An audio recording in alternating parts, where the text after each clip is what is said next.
Salut, je pense que je dois ce podcast à beaucoup de personnes. Je dois ce podcast qui sera un peu un exutoire et un moyen pour moi de vous exprimer des choses qui se sont passées pendant plusieurs années, une décennie, un peu plus d'une décennie on va dire, où j'ai eu des expériences de vie qui m'ont aujourd'hui amené à sortir du christianisme. Donc premièrement, les gens qui me connaissent, je me suis converti au début de l'âge adulte. Je sortais de l'adolescence, aujourd'hui j'ai 33 ans. Donc je suis sorti de l'adolescence pour entrer dans l'âge adulte dans les années on va dire 2011-2012 par là.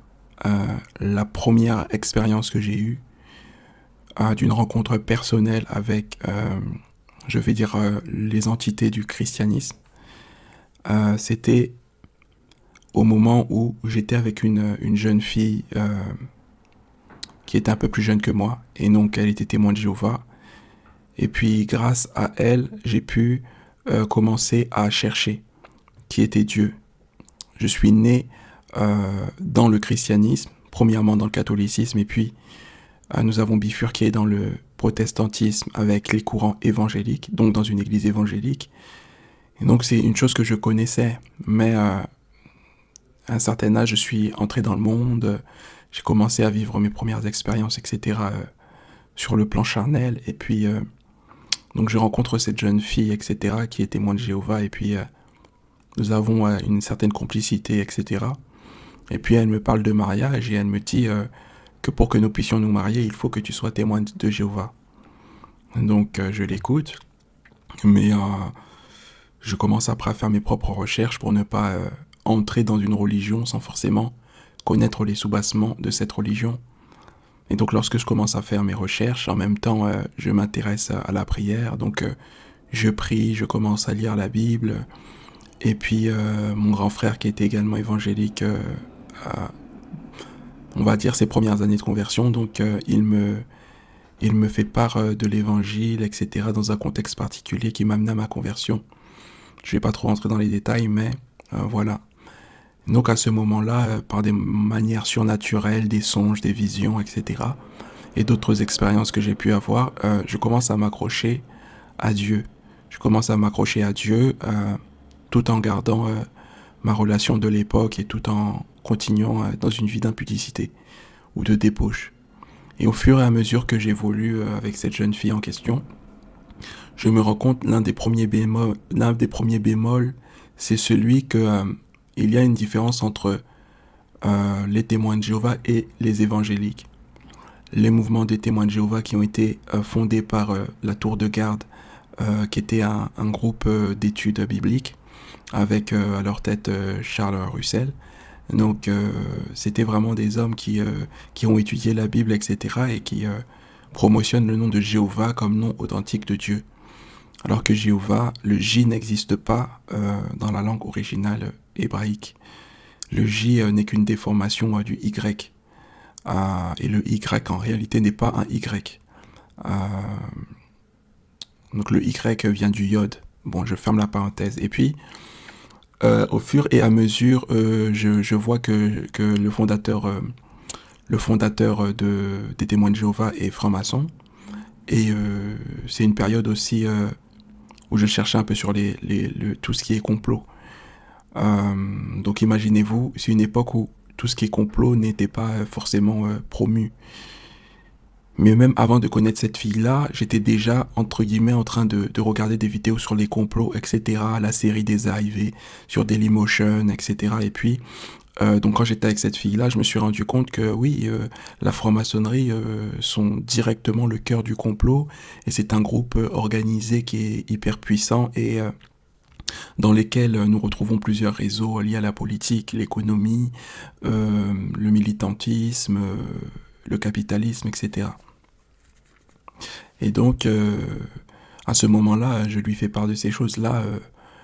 Il y a un déni de sa part, etc. Et puis, un peu plus tard, nous nous séparons par rapport à cela. Donc, mon premier limbé, je l'ai vécu à ce moment-là. Bon. Et puis, donc je continue à expérimenter, etc., des choses, etc. Et puis, Quand je dis expérimenter, c'est-à-dire des expériences métaphysiques, des expériences spirituelles, et mes dons spirituels sont vraiment de plus en plus aiguisés. Donc tout se passe bien. Donc c'est dans les années 2011 à 2014, 2015, etc. Beaucoup d'expériences, beaucoup de touchés, on a des visions, on voit des choses. Et puis je commence à faire des jeûnes répétés. Et donc je suis en train de faire mes études et en même temps je me consacre. Parce que les messages qui étaient apportés à cette époque-là, c'était des messages liés à la consécration et à la sanctification. Et donc je me rends compte que je dois me consacrer, je dois me purifier, je dois sortir de la vie de péché, etc. Donc il y a beaucoup de ma part à ce moment-là de sacrifices que je fais. Je fais des sacrifices du temps, donc tout mon temps est consacré à la prédication, aux prédications que j'écoute. À ce moment-là, je prêchais pas encore, et puis au fur et à mesure du temps, avec mon grand frère, nous commençons à évangéliser. Donc nous avons évangélisé dans quelques villes ensemble, mais surtout au Mantes-la-Jolie, là où je suis issu. Et en Guadeloupe, j'ai évangélisé seul, j'ai évangélisé avec d'autres personnes, etc. En règle générale, dans plus de 20 villes. Donc j'ai beaucoup évangélisé, j'ai prêché audiblement, j'ai prêché dans les métros, j'ai prêché dans les grandes places. Par exemple, à Saint-Lazare, j'ai prêché dans la plupart des métros, dans la plupart des RER. J'ai prêché également, je faisais des réunions en plein air, donc j'étais vraiment très très très actif. Et puis je rencontrais énormément de personnes, des bonnes personnes comme des mauvaises personnes, mais j'étais vraiment dans le monde du christianisme. Et donc j'avais plusieurs songes aujourd'hui, je crois, qui étaient orientés par rapport aux prédications de peur que l'on recevait. Et j'ai commencé vraiment à vivre une réalité démoniaque, à proprement dit, où je voyais beaucoup de démons, beaucoup d'esprits, etc. J'ai failli devenir très fou. Je suis passé également par des périodes de dépression, dépression successives, des périodes également de maladies successives, dû aussi aux jeûnes répétés, parce qu'on devait beaucoup jeûner. Le jeûne nous permettait d'avoir accès au monde spirituel. Je ne dis pas que c'est pas vrai, mais il y avait quand même un manque de sagesse, et par rapport au suivi que nous avions eu à cette époque-là, tout était dans le sens de nous amener à ce niveau-là de consécration, parce que bon, quand on allait dans les églises, quand je dis on, je parle de moi avec mon frère d'alliance, quand nous allions dans les églises, il y avait toujours une parole prophétique à notre sujet. Quand on dit parole prophétique, c'est comme une parole inspirée que l'on adresse à quelqu'un, où l'on nous disait, où l'on me disait que voilà, j'étais un homme de Dieu, etc., etc. Donc, j'use encore plus de consécration, je jeûne énormément, je maigris, et je commence donc à avoir une anémie très sévère. Déjà au préalable, j'avais des problèmes cardiovasculaires, et puis donc j'avais donc des vertiges, des maux de tête, une paranoïa exacerbée où je pouvais pas regarder quelqu'un dans les yeux, etc. Et même sortir dehors, c'était quelque chose qui était devenu pénible par rapport également à différentes personnes sous qui nous étions plutôt, qui avaient une emprise sur nous. Donc là, je parle pas à ce moment-là de mon grand frère, mais d'autres personnes qui ont vraiment eu une emprise sur nous et qui nous ont amené justement, moi et mon frère d'alliance, à vraiment se déconnecter de la réalité. Donc j'avais des douleurs au niveau du corps que moi-même je ne comprenais pas. À cause des jeûnes répétés, j'ai senti que j'allais mourir aussi à deux reprises, à proprement dit, ou une fois aussi, ma mère m'a vu que j'étais devenu comme tout pâle et tout, et j'avais du mal à descendre les escaliers, donc pour couper le jeûne, parce que j'avais même du mal à respirer, etc. Et donc je suis passé donc par des situations comme cela, où vraiment il y avait une faiblesse dans mon corps, et puis la nuit j'avais des attaques spirituelles, des démons qui venaient pour me persécuter, etc. Et puis un esprit qui restait dans ma chambre pour me vampiriser. Mais encore une fois, par rapport aux prédications que j'ai écoutées, parce que les prédications d'avant et les prédications d'aujourd'hui, ce sont deux choses différentes. Nous, à notre époque, dans les années, maintenant je vais parler des années 2014, 2015, 2016, 2017, c'était des enseignements où on nous parlait de l'enlèvement, que l'enlèvement allait arriver. On a eu également la période de 2021 qui avait été prophétisée, la période de 2012 qui avait été prophétisée par rapport à la fin du monde. Donc tous ces enseignements alarmistes, nous étions jeunes, nous n'avions pas encore de discernement, et donc il y avait une vraie paranoïa où, à un moment donné, même ma propre sœur me dit, longtemps après, que on vivait dans la même maison, mais c'est comme si qu'elle n'avait pas de frère. Parce que la plupart du temps, je passais dans ma chambre, et quand j'étais pas dans ma chambre, je partais à l'église. Donc imaginez-vous, j'essayais d'aller à l'église parce que même parfois j'ai dû retourner à la maison parce que je n'avais pas les fonds nécessaires pour partir à l'église, et également parce que j'avais des vertiges. Et donc c'était des périodes très difficiles pour moi, et malgré cela, je prophétisais sur la vie des gens, etc. Des choses qui se sont réalisées être vraies. La plupart des choses, bon, je vais pas trop m'enorgueillir, mais la plupart des choses étaient vraies. Et puis, nous avons vécu donc cette situation-là où, maintenant, après, je fréquente une assemblée, pas une assemblée, mais un groupe de personnes pour évangéliser, comme je l'ai dit tout à l'heure. Là, c'est plus 2016, 2017, 2018, où j'évangélise dans les métros, etc. Et qu'est-ce qui se passe, c'est que l'une des personnes avec qui nous évangélisions plutôt, est partie en prison par rapport à des avertissements que la police a donnés.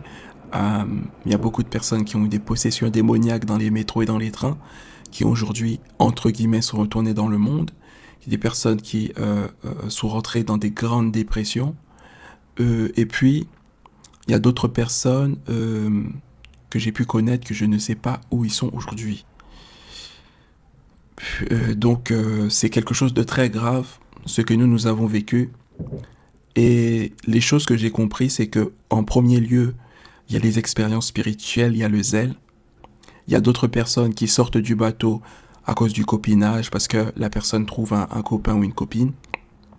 Il y a d'autres personnes qui continuent à vivre des expériences, il y a d'autres personnes qui ne vivent jamais d'expériences aussi. Mais il y a d'autres personnes qui, les expériences les amènent à une consécration. Et ces personnes-là pensent malheureusement que les hommes de Dieu ont la même vie que eux.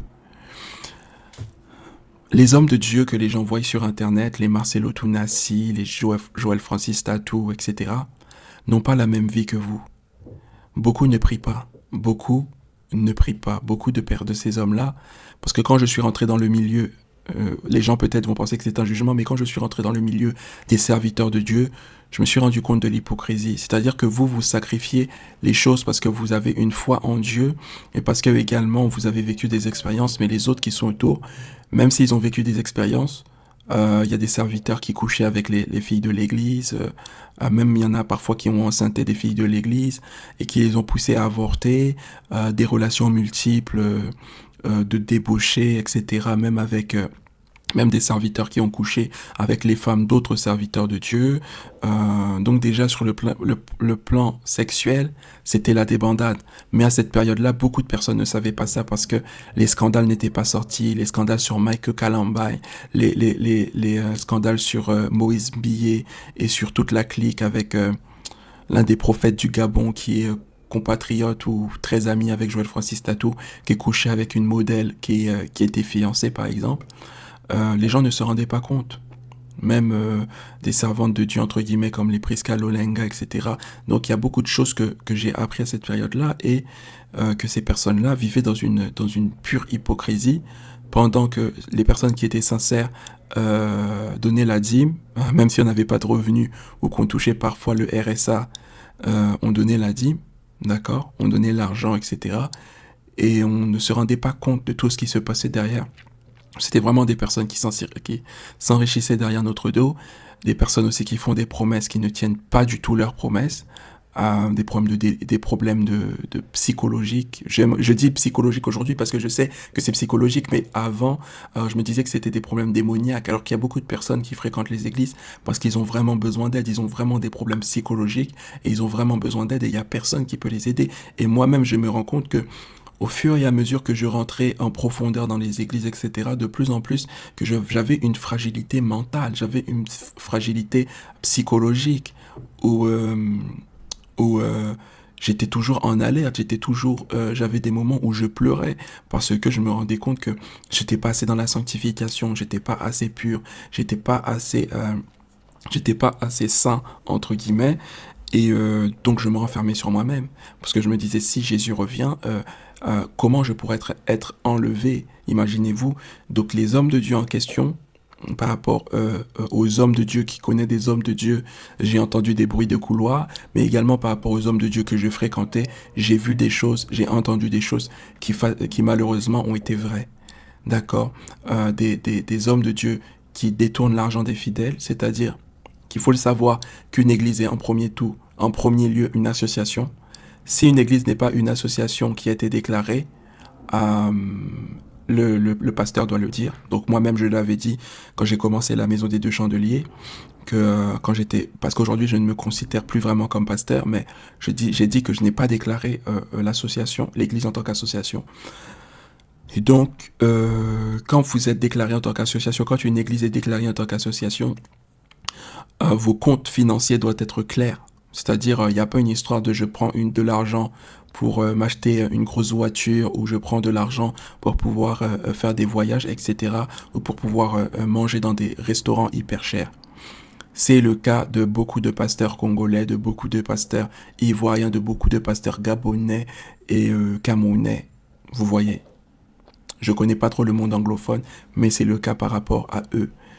Donc, c'est pour ça qu'il y a une grosse hypocrisie par rapport à ces gens-là. Après, lorsque vous servez Dieu, je pense que c'est important de recevoir un salaire, etc. Mais je pense que beaucoup de personnes, ils exagèrent par rapport à ça, et même ils jouent sur la psyché des fidèles les plus faibles pour pouvoir prendre le plus d'argent possible. Donc voilà, et dans le panafricanisme, et c'est à peu près la même chose.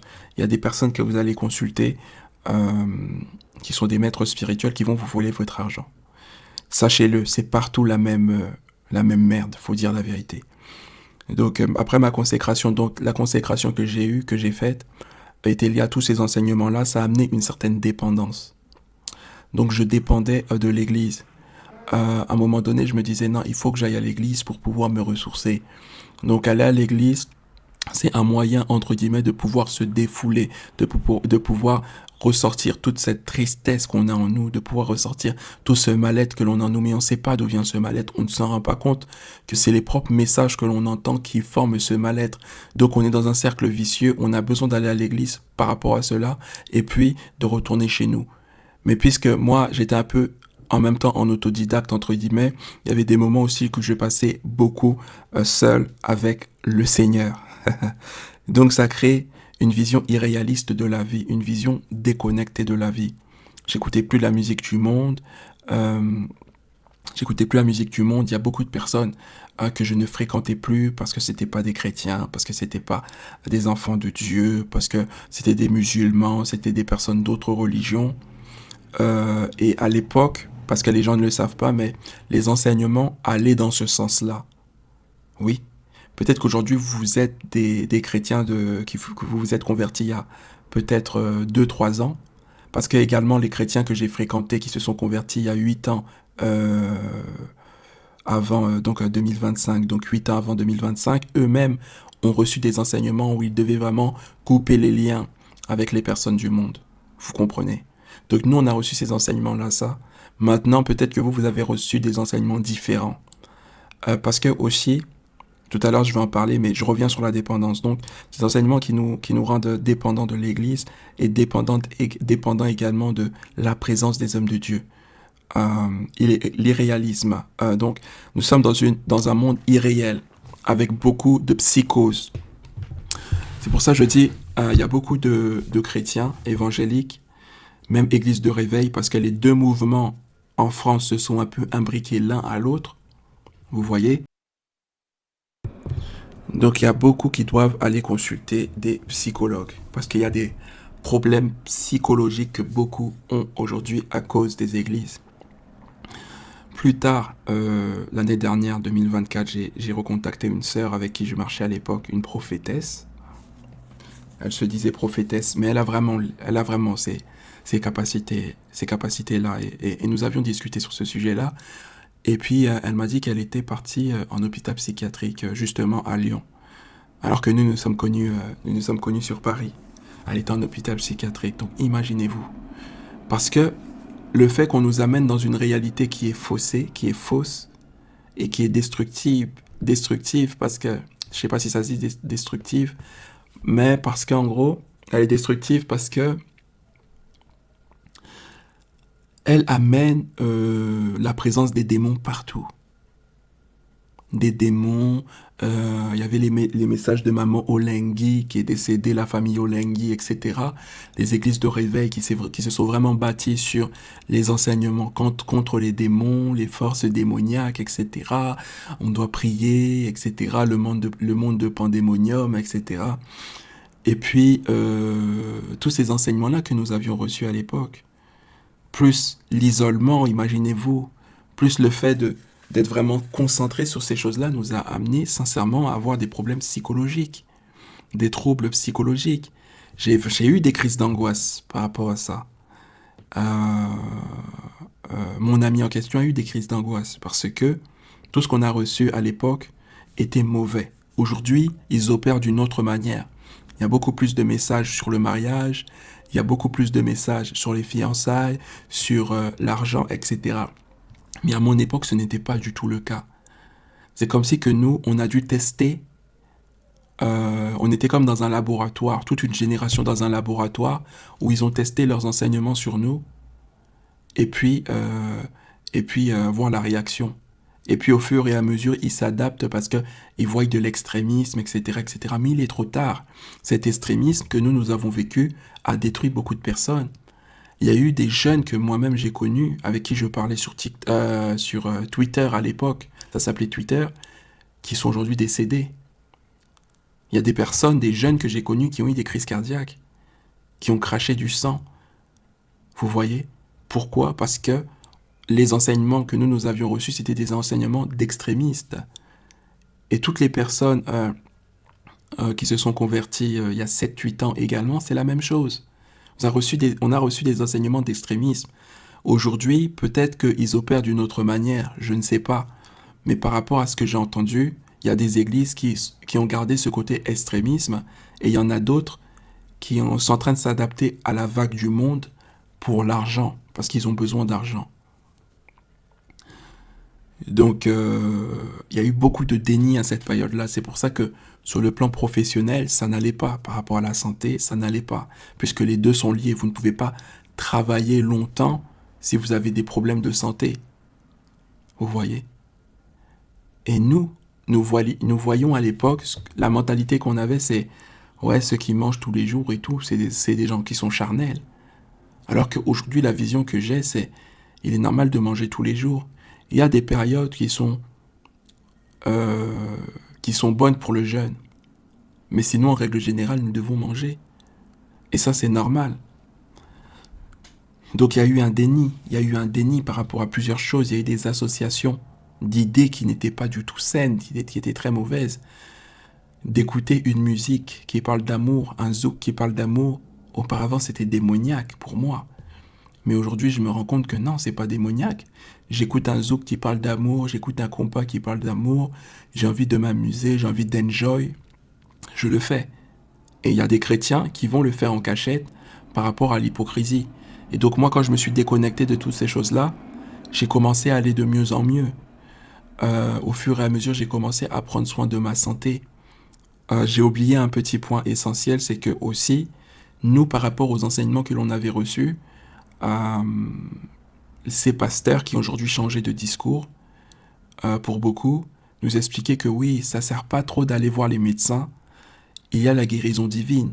Donc c'est pour ça aussi que beaucoup d'entre nous, on a voulu vraiment mettre ces choses-là en pratique. C'est-à-dire, si je vais voir le médecin, c'est que j'ai pas forcément confiance en Dieu, c'est que j'ai pas forcément assez de puissance, assez de foi pour ma guérison. Alors que pas du tout, aller voir un médecin, parfois des choses que nous-mêmes on peut pas traiter sur le plan spirituel, c'est important d'aller voir un médecin. Donc on avait des associations d'idées qui étaient très toxiques. On prenait pas soin de nous-mêmes, même sur le plan de l'apparence, on prenait pas soin de nous-mêmes. Vous voyez, parce que pour nous, Jésus-Christ allait revenir. Il y avait des frères à moi, et même moi-même, il y avait des jours où peut-être ça manque d'hygiène, mais on ne se lavait pas. Et au Congo, ça se faisait. On ne se lavait pas, on était en jeûne et en prière, et puis on dormait à terre, etc., etc.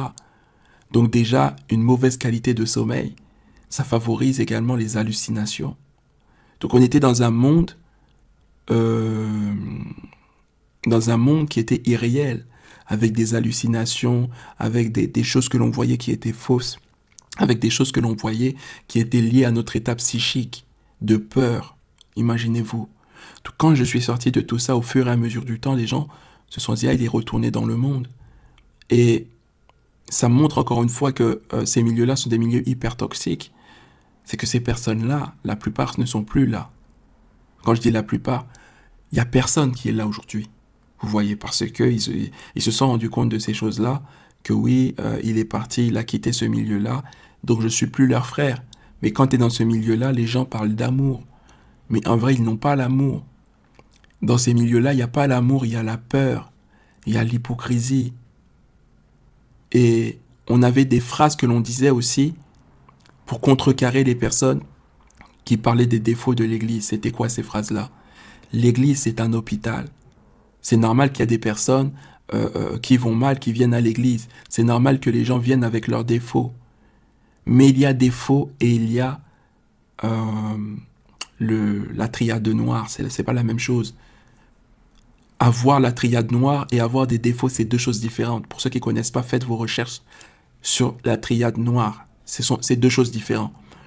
Donc, je bénis l'Éternel d'être sorti de ces milieux-là. C'est des milieux où vous n'apprendrez jamais vraiment c'est quoi la spiritualité. D'accord? Il y a des expériences que j'ai eues, je ne crache pas sur ça, qui étaient vraies, par rapport à qui je suis et qui je suis appelé à être. Mais ce sont des égrégores, je peux le dire aujourd'hui, il y a des égrégores qui possèdent les personnes dans ces assemblées-là. Qui fait que vous allez être toujours dans des cycles de dépression. Vous allez toujours entrer dans des cycles de dépression, de fatigue extrême.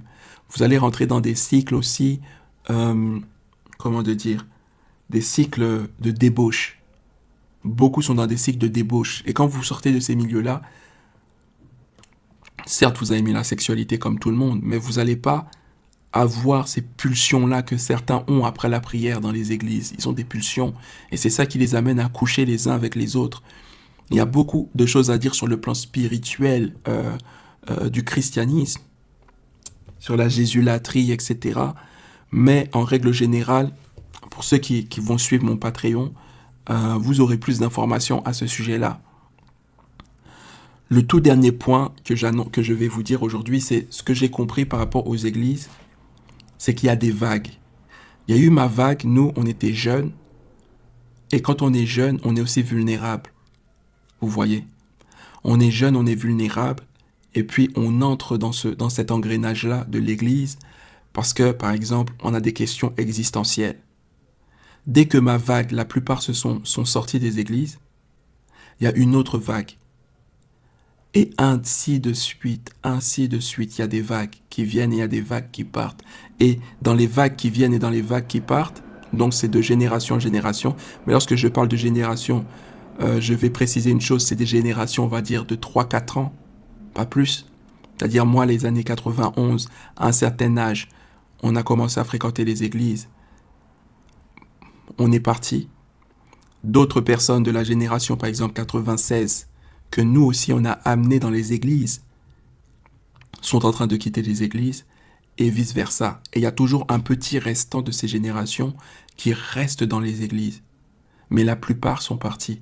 Et les personnes qui restent totalement ou de manière presque quasi permanente dans les églises, ce sont les mamans. Vous voyez? C'est-à-dire que même les papas, beaucoup ne restent pas dans les églises. Il y a très peu de couples, maman-papa dans les églises. C'est beaucoup les mamans qui restent dans les églises avec les enfants qui ont un certain âge, qui sont obligés de rester avec maman.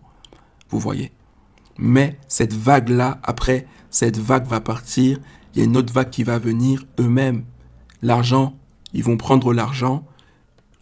Des personnes qui vont rentrer en dépression, des personnes qui vont être consacrées comme j'étais consacré, etc., etc. Et ceux qui restent vraiment, c'est les mamans qui, je pense, que ça